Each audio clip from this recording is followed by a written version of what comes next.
ये कौन है? ये एक साधु है। इनके पैर से खून निकल रहा है। लगता है उन्हें चोट लगी है। हमें उनकी मदद करनी चाहिए। तुम मेरी मदद कर दो। मेरे पैर से खून निकल रहा है, कब से बंद ही नहीं हो रहा है। तुम दोनों मेरी मदद करो। तुम दोनों मेरी मदद करो। हाँ साधु महाराज, क्यों नहीं, मैं अभी कुछ औषधियाँ लेकर आती हूँ। मुझे पता है, पिताजी ने बताया था कि नीले रंग के फूल का रस लगाने से खून रुक जाता है और जख्म भी जल्दी भर जाता है। ठीक है, मैं अभी लेकर आती हूँ। गौरी जंगल के थोड़े अंदर जाती है।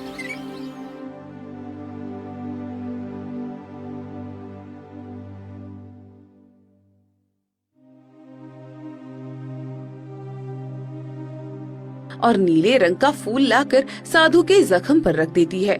कुछ देर बाद साधु को कुछ आराम मिलता है। तुम दोनों सच में बहुत अच्छे हो। मैं कई घंटे से मदद मांग रहा था, पर किसी ने मदद नहीं की। तुम दोनों दिल के बहुत नेक हो। तुम्हें इसका फल जरूर मिलेगा। ये मेरा वरदान है। और तुम्हारी आंखें न होते हुए भी तुमने बहुत अच्छा काम किया है। तुम दोनों की दोस्ती हमेशा यूं ही बनी रहे। साधु वहाँ से चले जाते हैं। चलो, हमारी किसी ने तो तारीफ की, वरना इतने दिनों तक तो सब हमें अपशगुन ही कहते रहे। हाँ गोपाल, अच्छाई का भी दिन आता है। और देखना, एक दिन सब हमारी दोस्ती की तारीफ करेंगे। दोनों आगे बढ़ते हैं कि तभी एक रहस्यमयी आवाज आती है। रुको तुम दोनों। बेटी गौरी, तू कहाँ जा रही है? और तुम बहुत परेशान लग रहे हो। कौन बोल रहा है? यहाँ तो कोई दिखाई नहीं दे रहा है। फिर कौन है?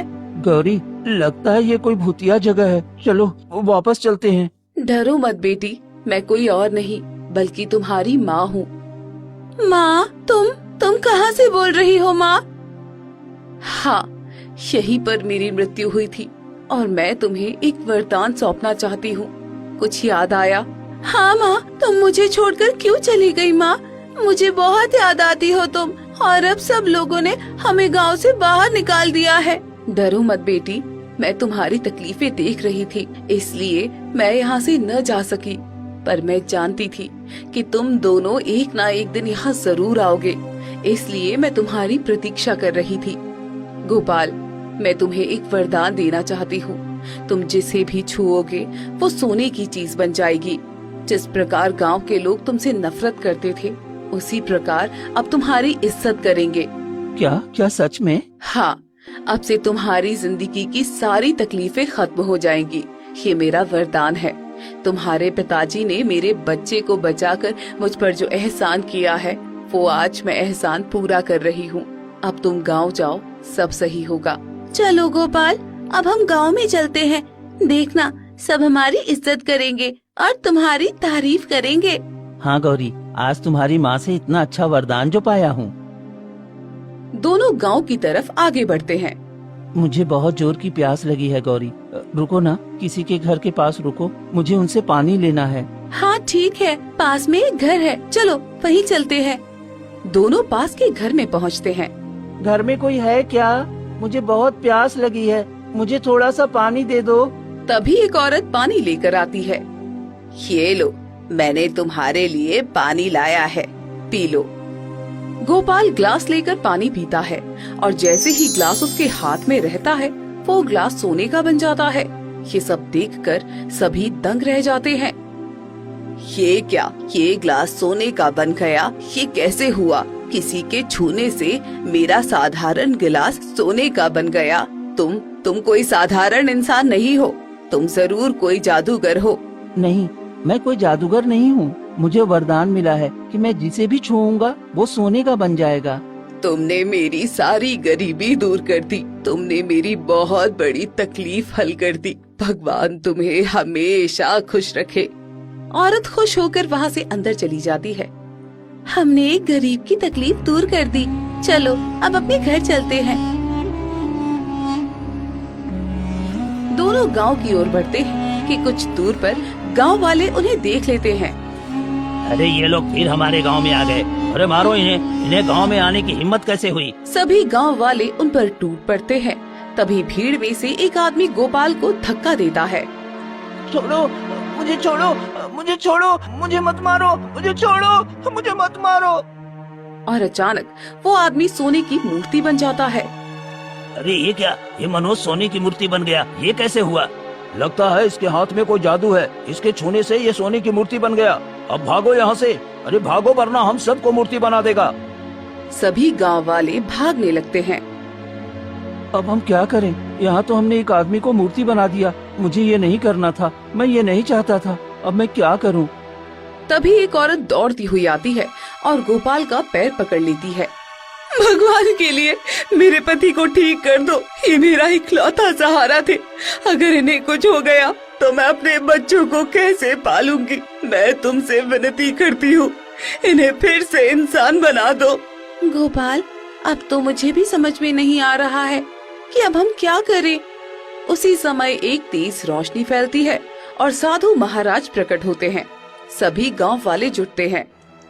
तुम सबको जरा भी शर्म नहीं आती? एक मासूम इंसान के साथ ऐसा व्यवहार करते हुए, क्या यही तुम्हारा धर्म है? महाराज, हमें माफ कर दीजिए, हमसे गलती हो गई, पर इसने तो एक इंसान को सोने की मूर्ति बना दिया। अब बताइए, ये फिर से इंसान कैसे बनेगा? जब ये साफ हो गया है कि इसके हाथ में जादू है, तो हम इसके साथ गांव में कैसे रहें? साधु महाराज, आप यहाँ? हाँ बेटा, मैं यहाँ हूँ। तुमने मेरी मदद की थी, तो भला मैं तुम्हें कैसे अकेला छोड़ सकता था?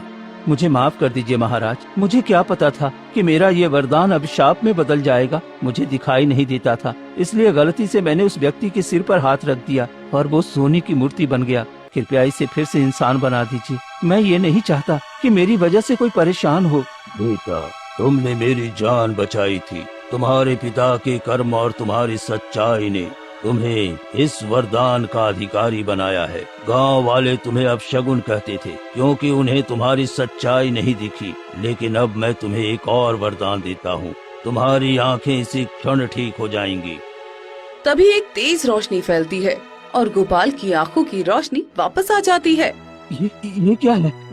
मैं देख सकता हूँ साधु महाराज, मैं सच में देख सकता हूँ। ये कैसा चमत्कार हुआ? अब तो मुझे सब नजर आ रहा है। अब मैं इस दुनिया को देख सकता हूँ। हाँ, मैं इस दुनिया को देख सकता हूँ। ये तुम्हारी सच्चाई और दया का फल है बेटा। अब तू हमेशा देख सकेगा। और याद रख, ये जो सोने का वरदान है ये तेरा है, पर इसका उपयोग केवल जरूरतमंदों की मदद के लिए करना। जब तू अपने हाथों से किसी के सच्चे मन से मदद करेगा तो तेरा वरदान सच्चा फल देगा।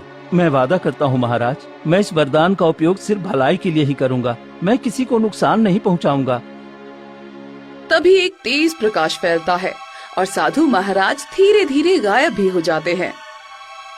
गोपाल, हमें माफ कर दो। हमने तुम्हें क्या क्या नहीं कहा, लेकिन तुम तो सच्चे दिल वाले हो। तुम्हारा वरदान तो भगवान का आशीर्वाद है। गोपाल धीरे से उस व्यक्ति की मूर्ति को छूता है जो सोने में बदल गया था। पल भर में वो फिर से इंसान बन जाता है। अरे, ये तो फिर से जिंदा हो गया। मतलब एक बार छूने से चीजें सोने की बन जाती है और दोबारा छूने से फिर वैसी ही हो जाती है। हाँ, अब किसी को डरने की जरूरत नहीं है। अब ये वरदान किसी को नुकसान नहीं पहुँचाएगा, बल्कि सबकी भलाई करेगा। गांव वाले भावुक होकर गोपाल के पास आते हैं। बेटा, अब से तू हमारा बेटा है। हमने तुझे बहुत गलत समझा था। आज से तेरी और गौरी की इज्जत पूरे गांव में होगी। देखा गोपाल, माँ का वरदान अब सबके काम आ रहा है। अब कोई गरीब भूखा नहीं रहेगा, कोई अकेला नहीं रहेगा। हाँ गौरी, आज मैंने सीखा कि वरदान का असली मतलब क्या होता है। किसी के चेहरे पर मुस्कान लाना। उस दिन के बाद से गांव में फिर कभी किसी ने गोपाल को अपशकुन नहीं कहा। गांव के हर गरीब इंसान की मदद गोपाल और गौरी मिलकर करते रहे और सभी गांव वाले खुशी खुशी अपना जीवन बिताने लगे।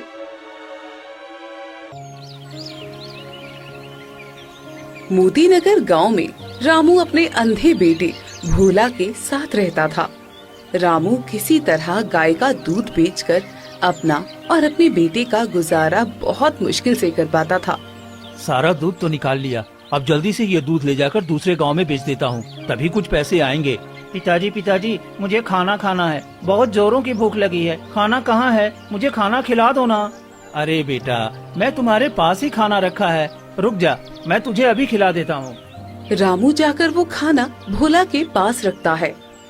पिताजी, मुझे माफ कर दीजिए। मैं इतना बड़ा हो गया हूँ, लेकिन ढंग से खाना भी नहीं खा सकता। मैं आपके लिए बोझ बन गया हूँ। आप मुझे छोड़ क्यों नहीं देते हैं? ये तू कैसी बातें कर रहा है बेटा? तू अंधा हुआ तो क्या हुआ? तू मेरा बेटा है और मैं तुम्हें ऐसे नहीं छोड़ सकता। तू खाना खा ले और घर पर ही रहना। मैं दूध बेचकर शाम तक आ जाऊंगा।